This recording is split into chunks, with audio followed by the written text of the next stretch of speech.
I hit this issue today, and here is the quick fix that solved it. Activating a new SIM on Virgin Mobile can be straightforward if you follow these steps.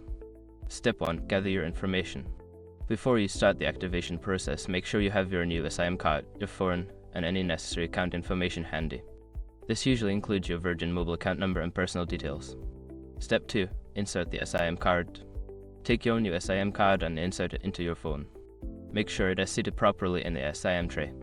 If you were using an iPhone, you might need a paperclip to open the tray. Step 3. Visit the activation website.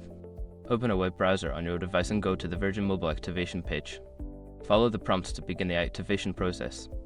You may need to enter your SIM card number, which is usually printed on the card itself. Step 4. Complete the activation form. Fill out the required fields on the activation form. This typically includes your personal information and the SIM card number. Double check for any typos, as errors can delay activation. Step 5. Confirm activation. After submitting the form, you should receive a confirmation message. It may take a few minutes for the activation to process. If you don't see any changes after 30 minutes, try restarting your phone.